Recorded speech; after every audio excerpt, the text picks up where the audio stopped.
Hi everyone, welcome back to Annual Conference Live at 0 to 3. I'm Will Hallex. Before we get started, I just wanted to remind everyone that we have a couple of giveaways coming up later today. We're giving away 2 free 0 to 3 memberships and 1 free registration to next year's annual conference in Fort Lauderdale, Florida. So you can actually learn more about those at 0to3.org/AC Live. If you give your email address, you'll get notifications about the rest of our fireside chats today, and you'll have a chance to win those giveaways, so don't miss out. Our fireside chat right now this hour is on maternal mental health. We're here with Joy Burkhard. She's the founder and director of 2020 Mom. Joy, thanks for being with us. Oh, Will, it's a pleasure to be here. Thank you so much. Yeah, absolutely. I understand that you gave a session here at a conference, that you're giving a session on the #1 complication of childbirth. Can you tell us what that is? Yes. So we're thrilled and so grateful for the partnership with 0 to 3 and being able to bring maternal mental health to such a mainstream audience. And as you hinted at, the topic today is maternal mental health, and we want people to know that the number one issue with childhood or pregnancy, is postpartum depression, the #1 complication. Yeah, absolutely. Is it the only maternal mental health disorder? No, great question. It's often what we hear about in the media, news coverage, and what we sometimes even name the range of disorders, postpartum depression. We believe that that's not a good thing to do, that we should actually say maternal mental health disorders. Really, we want folks to know depression is very common. We hear about postpartum depression. We'll talk about prevalence, I know, in a moment. But depression can happen during pregnancy, and onset is almost as common during pregnancy as it is in the postpartum period, which is why we don't want to talk about postpartum depression specifically. We also know that anxiety is a precursor often to depression, and even if it doesn't lead to depression, is troubling in and of itself. There's a range of anxiety disorders, general anxiety disorder, distress. Folks know, I think a lot of young women we've been talking about have a general anxiety disorder even heading into pregnancy, but there's also post-traumatic stress disorder related to childbirth, panic disorder, and then the last disorder I'll hit on is called postpartum psychosis, and it's very rare, often is associated with a bipolar disorder, which we know is more and more common, and that often childbearing age women haven't been diagnosed yet. All very stigmatized still, bipolar disorder. We're talking more about depression and anxiety, but psychosis is really critical to diagnose because it's associated with higher rates of both suicide and infanticide because it's a break in reality. It's a break in reality, and mothers often think that they're saving their baby's lives if they take their baby's lives. They're saving their baby from some sort of danger, so perceived danger. So very, very serious and dangerous, very rare. Absolutely. And you hinted at prevalence just now. So what is the prevalence of some of these disorders? Yeah, great question. And let me also say that all of this information is on our website. We have another sister nonprofit, Postpartum Support International, who has some great resources. But generally speaking, up to 20% of women will suffer from a maternal mental health disorder, including a postpartum or pregnancy-related depression or anxiety. So 1 in 5 women, and we don't talk about that. And I suspect a lot of the women that are here at the conference now will identify with hearing this message and go, thank goodness we're talking about it now. So very prevalent. We do also like to talk a little bit about the baby blues, which can happen after pregnancy but aren't considered a disorder. So resolve naturally. 80% of women suffer from the baby blues, and that's not what we're talking about. It can be confusing, but important to acknowledge that women a lot of women will struggle, although not have a depression or anxiety. Yeah, absolutely. And so the statistic you just gave, that 1 in 5 women, a lot of women do go undiagnosed or untreated. And so what do you think is the reason for that? Yes, such a good question. Well, you can imagine, and we've really come to say that there has been no home within the medical field for maternal mental health disorders, right? Is it a mental health disorder that our behavioral health teams should identify? That's hard to do if you're not engaging with pregnant women routinely and treat. Is it primary care? Is it OBGYNs? Is it pediatricians, because they interact with mom and baby later? So this sort of lack of a home base has really led to some struggle. Because these disorders can happen during pregnancy and are so critical to treat early on in pregnancy or before a mom even becomes pregnant, really the new thinking is that OBGYNs, obstetric providers, really should be the home base for detection and treatment, and even in the postpartum period, after a woman has received information and been screened for these disorders, that they can go back to their OBGYN in the perinatal period if they're struggling. So pediatricians and others really play a critical role. We call it no wrong door. Everyone needs to know, but that home base really should be sitting with obstetricians.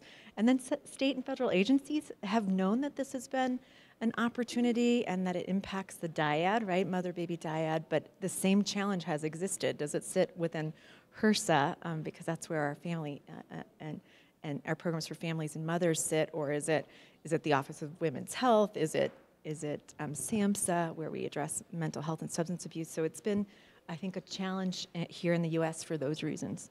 Yeah, absolutely. And you just now hinted at the importance of early diagnosis, and so that, to me, that leads to the question: Are these disorders preventable? Yes, it's such a great question, and actually, the U.S. Preventive Services Task Force just recently issued a recommendation. It's in draft form still, to talk about, and they pulled together all of the research, which is just so hard to do in so many fields, but especially in this field for a number of reasons, because we use different terms and such. But they pulled together all of this research to really conclude and make the recommendation, again, still in draft form, that screening should happen to identify those at risk, and that they should be sent, moms should be at risk, should be sent for counseling, like cognitive behavioral therapy, which is proven to help prevent or mitigate risk. There's an interesting debate around, do we want to say these disorders are preventable? Because in some women, they just may not be, because of prior depression or an untreated bipolar disorder we've talked about, and we don't want women to feel bad if they still do have one of these disorders. So we say mitigate risk, prevent risk, reduce potential for hard outcomes. So great question. Absolutely. And I think so for expectant parents who are in the audience, what would you, and women who are expecting, what would you kind of give them in terms of guidelines to have in mind as they're preparing to deliver? Yeah, it's really a great question. We have trade associations, including the American Academy of Pediatrics, the American College of Obstetrics and Gynecology, the American Medical Association. Others have come out and said screen moms for these disorders. Existing disorders, not the preventive stuff yet. And we know still OBGYNs and other providers are not doing that yet. So it's important that we advocate for ourselves. It's important that partners and fathers understand that 1 in 5 women can suffer. And it's a challenging time for all of us. Fathers actually are at higher risk for depression and anxiety, not because of, and there are hormonal changes that happen, but also because just of increased pressure and stress and relationship challenges, etc., financial pressures that men often feel and partners feel. So we just want people to talk about it. Know that you may not be asked and screened, and that's okay. You can ask your provider and hopefully be given the services that you deserve and a screening that you deserve. But if you aren't, find community. You can find our work. We're really doing advocacy work, 2020mom.org. One of our sister nonprofits, Postpartum Support International, is at postpartum.net. And they're really providing community for women and families who are struggling with these disorders. That's great. Thanks so much. And I think to shift the focus a little bit, so a lot of the folks in our digital audience are professionals. They're professional caregivers or service providers. So what would you say to them in terms of resources or things to keep in mind if they're supporting women who are experiencing these mental health disorders, or supporting their children as well? I love it. So sort of easy action steps. And this is how we talk to doctors too, who are afraid to screen and diagnose because they don't know yet where to go.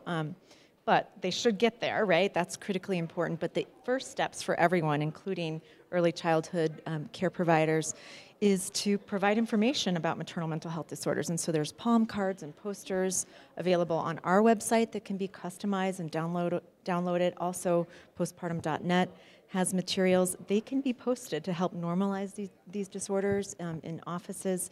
Another step that we encourage people to do is learn who's available in their community to treat these disorders. There's a great great information that I could share if we had a little more time around the new certification that will be available through one of our sister nonprofits to help us identify who actually is competent, has been trained but is competent and passed a test, so that providers know who to refer mothers to, or mothers can go directly, right, if they're struggling. But know your resources. Postpartum.net, our sister nonprofit, also maintains lists. They're not published, so you have to call a warm line to find out who in your community can train. Those are very easy action steps. And then those that are willing to screen for these disorders, there are questionnaires that are validated to detect these disorders. They're not to diagnose, but to detect these disorders. An Edinburgh screening tool or a PHQ-9 depression screening tool, or a GAD, anxiety depression screening tool. So those are steps that aren't too time intensive and can help a mother feel like somebody's listening. And then to be able to refer into those community resources when they're found is a great way to start. But starting with posters or materials in your lobby, or providing those to patients to help normalize things is beautiful. And those documents have an 800 number for women to call if they're feeling like they're really suffering. Yeah, absolutely. Thanks so much. And I do want to make sure that we take a little time to talk about the great work that 2020 Mom is doing as well. Great, thank you. Well, our mission is to close gaps in maternal mental health care. And I actually hope that we don't exist in several years, because it would mean that we have started enough work. And we do that really through lifting up best practices, what's working. Some of these best practices are evidence-based and published in research. Some of them aren't, but have been identified because they have data behind them, just not published in journals, et cetera. We have an Innovation Awards program that recognizes some of those best practices, and then we lift them up to scale through webinars, things like that. We also are working on policy advocacy work, working with federal and state agencies and regulatory bodies, and also introducing policy at a congressional level and at a state level. In California, where we're based, we just had the governor last week sign 3 pieces of legislation into law to increase screening rates and treatment rates, and recognize that it takes a village of provider partners, OBGYNs, hospitals, public health departments, et cetera. All of those entities are addressed in this legislative package. Absolutely. Thanks so much. Yeah, thank you. And those resources are all online at 2020mom.org. You can also explore some related resources at 0to3.org/AC Live. We're going to be posting some resources there. Our next fireside chat, I hope you'll join us, is going to be at 2 p.m. Mountain Time. That's going to be on multimedia tools to engage millennial parents. So please stick around for that. In the meantime, Joy, thanks so much for being with us. Thank you, Will. My pleasure. All right, and we'll see you soon.